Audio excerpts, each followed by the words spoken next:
अपराध जगत में हर दिन एक न एक ऐसी वारदातें होती रहती है जो सुनने और देखने वालों को दहला देती है और दिल को झकझोर कर रख देती है, उन्हें डरने पर मजबूर कर देती है। और ऐसे मामलों की तहकीकात और छानबीन पुलिस के लिए एक सबसे बड़ी चुनौती बन जाती है। कई बार तो पुलिस को इसमें लंबा वक्त भी लग जाता है, लेकिन अपराध करने वाला चाहे कितना भी शातिर क्यों न हो, एक न एक दिन वो कानून के पकड़ में आ ही जाता है। और जब भी ऐसे मामलों का खुलासा होता है तो हर कोई दंग रह जाता है। इस बार बात एक ऐसे ही उलझे मर्डर केस की जिसका खुलासा महज एक छोटे से सुराग से हो जाता है। ये जुर्म की कहानी है बिहार से सटे झारखंड राज्य की। तो आइए जानते हैं क्या है इसकी पूरी कहानी। तो सबसे पहले नमस्कार, real crime report with Vipin में आपका स्वागत है और मैं आपके साथ विपिन। राज्य झारखंड के गढ़वा जिले की पुलिस को सूचना मिलती है कि गोड्डा के पास नेशनल हाईवे 75 पर एक महिला की लाश पड़ी है। जानकारी मिलते ही वहां के पुलिस की एक टीम मौके पर पहुंच जाती है। लाश सड़क के किनारे पड़ी रहती है। पहली नज़र में ऐसा लग रहा था कि मामला एक्सीडेंट का हो सकता है, और प्रारंभिक जांच के बाद पुलिस बताती है कि महिला की मौत किसी वाहन के चपेट में आने से हो गई होगी। महिला के सिर पर चोट के निशान होते हैं। खून से सिर बहकर उसके जिस्म तक पहुंच जाता है। पुलिस वही लाश का पंचनामा करती है, फिर उस लाश को पोस्टमार्टम के लिए भेज देती है। उसके गांव वाले भी साथ वो भी परिवार से बात करते हैं, सहमति जताते हैं। इस घटना की कत्ल की वारदात करार देते हैं। अब पुलिस पर घर वालों और स्थानीय लोगों का दबाव बढ़ जाता है।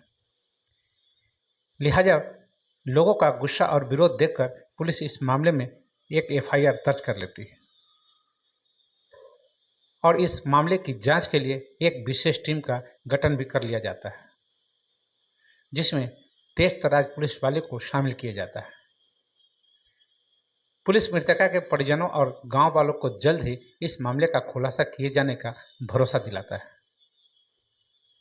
पुलिस की स्पेशल टीम रोमा की मौत के इस मामले में छानबीन शुरू कर देती है। पुलिस इस मौत से जुड़े तमाम पहलुओं को खंगालना शुरू कर देता है, और जब अगले दिन पोस्टमार्टम रिपोर्ट पुलिस के हाथ मिलती है तो घर वालों का शक और यकीन में बदल जाता है,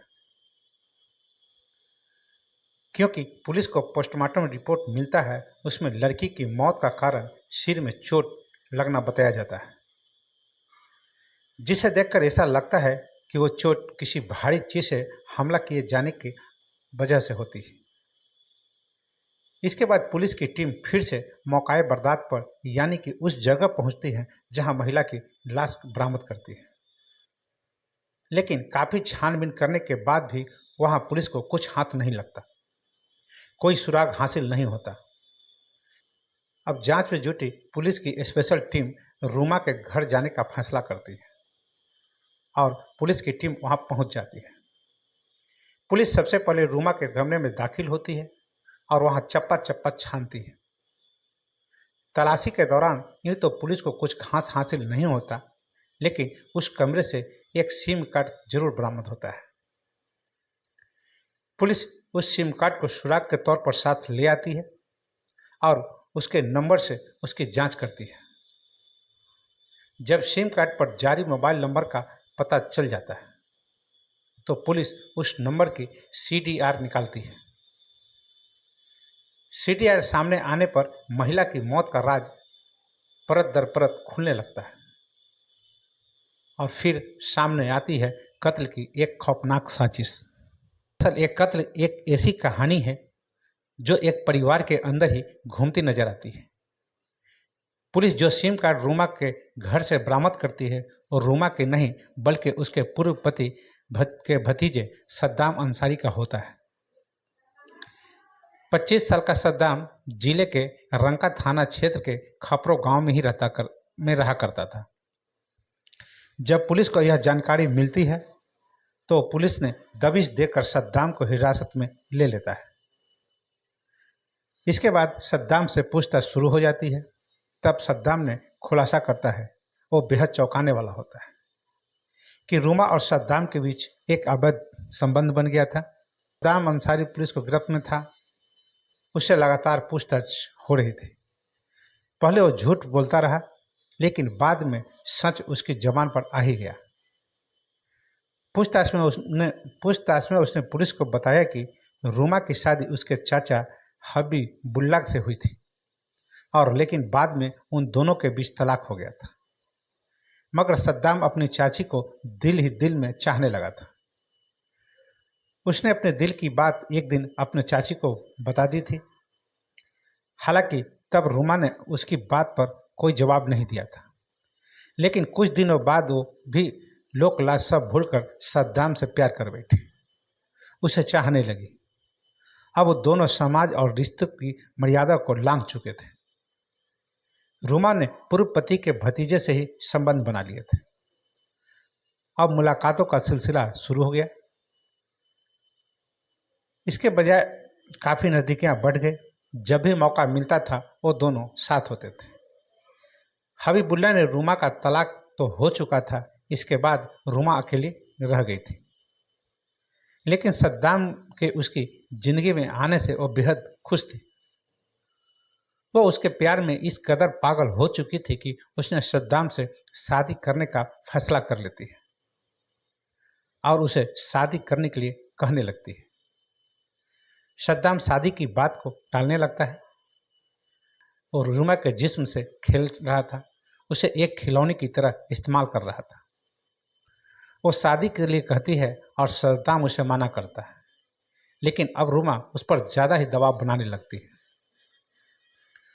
अब वो उसको इस बारे में बताने के लिए कहने लगी थी। सद्दाम इस बात से परेशान हो चुका था और वो रूमा से शादी नहीं करना चाहता था। लिहाजा उसने अपनी चाची रूमा को ही रास्ते से हटाने का फैसला कर लेता है और इस काम को अंजाम तक पहुंचाने के लिए उसने एक साजिश रच डालता है। बोलता है कोर्ट मैरिज के बहाने रूमा से शादी करने के लिए। फिर वो दिन आ गया जब सद्दाम अपनी साजिश को असली जामा पहनाने वाला था। एक दिन उसने अपनी चाची रूमा से कहा कि वो उसके साथ कोर्ट मैरिज करना चाहता है। ये सुनकर रूमा खुश हो जाती है। फिर उसने रूमा को शादी करने का झांसा देकर एक सुनसान जगह पर बुला लेता है। रूमा उसकी बातों में आ जाती है और उसकी बताई जगह पर जा पहुंचती है। वो इस बात से बिल्कुल अनजान थी कि वहां सद्दाम नहीं बल्कि उसकी मौत इंतजार कर रहा है।